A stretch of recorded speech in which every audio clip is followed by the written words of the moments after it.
ሰላም እንደምን አላችሁ? ገንዘብ ሰዎች በጽናታቸው አሸነፉት ቢባል ምን ይመስላችኋል?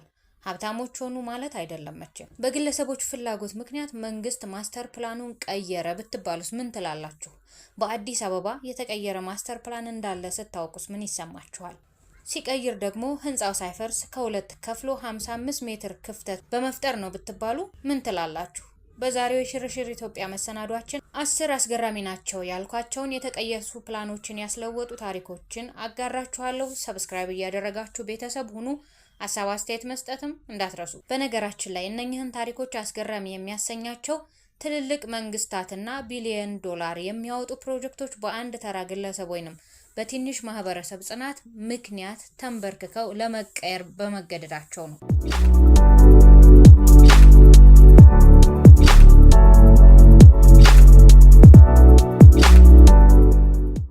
አንደኛው በሃይዌይ መሃል የቀረችው መቃብር ቦታ ናት፣ ኢንዲያና አሜሪካ። ይህ ታሪክ መንግስት ለአንድ ቤተሰብ ስሜትና ታሪክ ሲል የቢሊዮን ዶላር መንገድን እንዴት እንደከፈለ ያሳያል። በ1800ዎቹ አጋማሽ ላይ ሜሪ ጃን የተባለች ሴት ስትሞት በምትወደው ቦታ ተቀበረች። ከብዙ ዓመታት በኋላ መንግስት በዚያ ቦታ ላይ ባለብዙ መስመር አውራ ጎዳና ወይንም ሃይዌይ ለመገንባት አቀደ። የሴትዮዋ የልጅ ልጅ አያት አትነሳም ብሎ በጠመንጃ ጭምር መቃብሩን ይጠብቅ ነበር። ጉዳዩ ወደ ህዝብ ደርሶ ትልቅ ድጋፍ አገኘ። መንግስትም መንገዱን ማጠፍ ግድ ሆነበት። ዛሬ the grave in the middle of the road በመባል ይታወቃል። መንገዱ ለሁለት ተከፍሎ መቃብሩን መሃል ላይ ትቶት ያልፋል። መንግስት ለመቃብሩ ጥበቃ እንዲደረግለትም ማስተር ፕላኑን አስተካክሏል።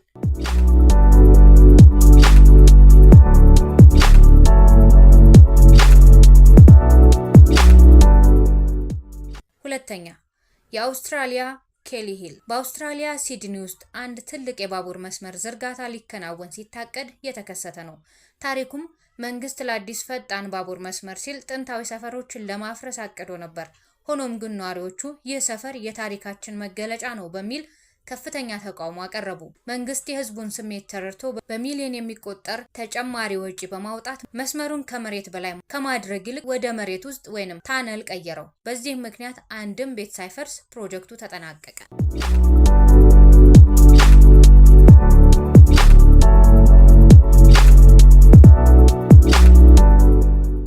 ሶስተኛ፣ የሮማኒያ ተንቀሳቃሽ ህንጻ። ይህ ደግሞ በቴክኖሎጂ የታገዘ በጣም አስገራሚ ታሪክ ነው። ታሪኩ የተከናወነው በ1980ዎቹ የሮማኒያ መንግስት አንድ ትልቅ መንገድ ለመስራት ሲያቅድ 80 ቤተሰቦች የሚኖሩበት ግዙፍ የድንጋይ ህንጻ መንገድ ላይ አጋጠመው።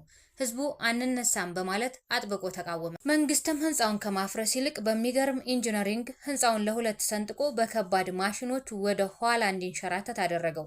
ነዋሪዎቹ ሳይወጡና ጋዝም ሆነ ውሃ ሳይቋረጥባቸው ህንጻው 55 ሜትር ወደ ኋላ ተገፍቶ መንገዱ በመሃል እንዲያልፍ ተደረገ።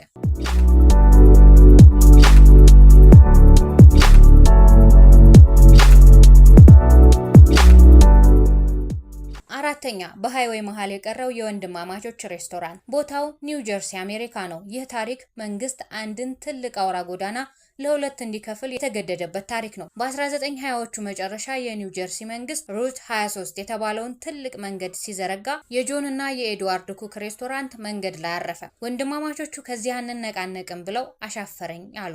መንግስት ለዓመታት ቢታገላቸውም ሊያሸንፋቸው አልቻለም። በመጨረሻም መንግስት እጅ ሰጠ። ማስተር ፕላኑን ቀይሮ መንገዱ ለሁለት ተከፈለ። ዛሬም ድረስ መንገዱ መሃል ላይ ሬስቶራንቱን መሃል ላይ ትቶት ያልፋል። መንገደኞቹ በመንገዱ መሃል ላይ ቆመው ምግብ ይበላሉ።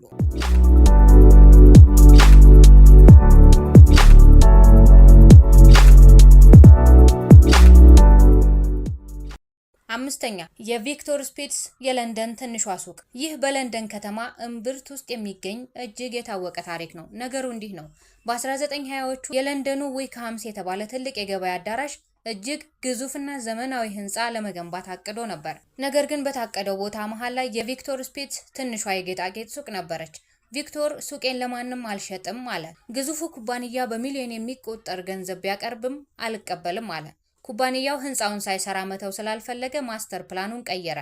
ግዙፉና ያማረው ህንጻ ተገነባ። ነገር ግን በትክክል መሃል ላይ ክፍተት ትቶ የቪክቶር ሱቅ እንደነበረች ቀረች። ዛሬም ድረስ ለንደን ውስጥ ግዙፉ ህንጻ መሃል ላይ ተቆርጦ ትንሿን ሱቅ አቅፎ ይዟታል።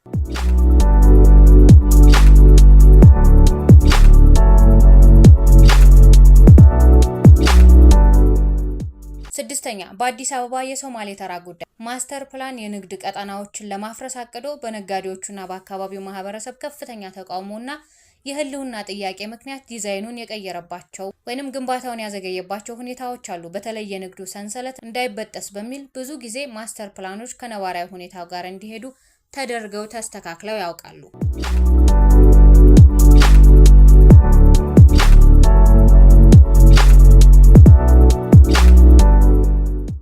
ሰባተኛ በአዲስ አበባ የካባዶ አካባቢ የነበረው ሁኔታ የቅርብ ጊዜ ምሳሌ ነው። በአዲስ አበባ የጋራ መኖሪያ ቤቶች ወይንም ኮንዶሚኒየሞች ሲገነቡ የነበረ ክስተት ነው። በካባዶ ሳይት ላይ የህንፃዎች ማስተር ፕላን ሲወጣ በአካባቢው ለዘመናት የቆዩ ትልልቅ ዛፎችና የአካባቢው ማህበረሰብ የሚገለገልባቸው መጠነኛ የእምነት ቦታዎች ነበሩ። ነዋሪዎቹ እነዚህ ቦታዎች ታሪካዊ ናቸው ብለው ባቀረቡት አቤቱታ መሰረት አንዳንድ ህንፃዎች ዲዛይናቸው ተቀይሮ ወይንም ቦታቸው ተለውጦ ዛፎቹና ቦታዎቹ ሳይነኩ እንዲቀሩ ተደርጓል።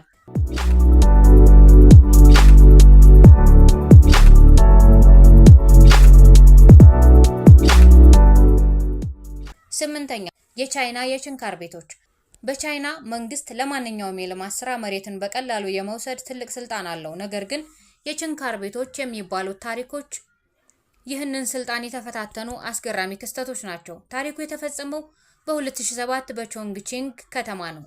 ውፒንግ እና ያንግ የተባሉ ባልና ሚስቶች ለገበያ ማዕከል ግንባታ ቤታቸው አንለቅም አሉ። አልሚዎቹ ቤታቸውን ለማስገደድ በቤቱ ዙሪያ ያለውን መሬት 10 ሜትር ጥልቀት ድረስ ቆፈሩት። ቤቱ ብቻውን እንደ ደሴት በአንድ ጠባብ የአፈር ምሰሶ ላይ ቆሞ ቀረ።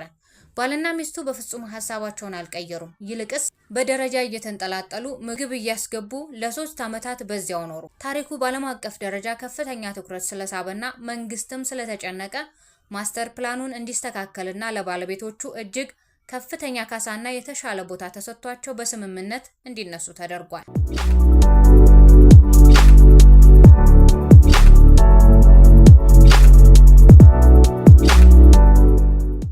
ዘጠነኛ ደረጃ ላይ የሚገኘው ደግሞ ለገበያ ማዕከሉ አይበገሬ የሆነችው ሴት ኤዲት ሜስፊልድ ታሪክ ነው። ይህ ታሪክ አፕ የተሰኘ የዲስኒ ፊልም መነሻ እንደሆነ ይነገራል። ታሪኩ እንዲህ ነው። በአሜሪካ ሲያትል ከተማ ውስጥ ግዙፍ የንግድ ህንፃ ለመገንባት የታቀደው ማስተር ፕላን የኤዲት ማስፊልድን ትንሽ ቤት ማፍረስ ነበረበት። አልሚዎቹ ለቤቷ $1 ሚሊዮን ቢሰጧትም እስከምሞት እዚህ መኖር እፈልጋለሁ በማለት ፈጽሞ አልቀበልም ትላለች። መንግስትና ባለሀብቶቹ የሴትዮዋን ጽናት አይተው የህንፃውን ዲዛይን ቀየሩት። ባለ 5 ፎቅ የኮንክሪት ህንፃ የሴትዮዋን ቤት ከ3 አቅጣጫ ከቦት ነገር ግን ቤቷን ሳይነካ ተገነባ። ዛሬም ያ መለስተኛ ቤት በትልልቅ ህንፃዎች ተከቦ እንደ ሐውልት ይገኛል።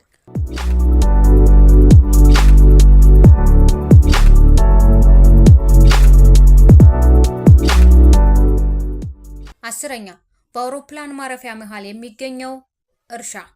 ቦታው በጃፓን ነው። አውሮፕላኖች ሲነሱና ሲያርፉ አንድን እርሻ ዞረው ሲሄዱ ማየት በጣም የሚገርም ትዕይንት ነው።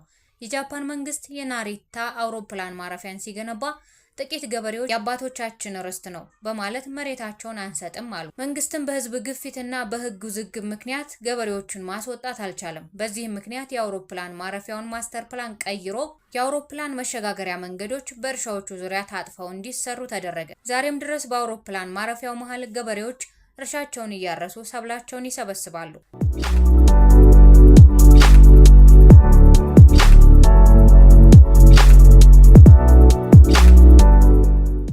እነዚህ ታሪኮች የሚያሳዩት ማስተር ፕላን በሰው እጅ የተጻፈ እንጂ በድንጋይ ላይ የተቀረጸ የማይለወጥ ህግ አለመሆኑን ነው። ዜጎች በጋራ ከቆሙና በምክንያት ከጠየቁ ለውጥ ማምጣት ይቻላል።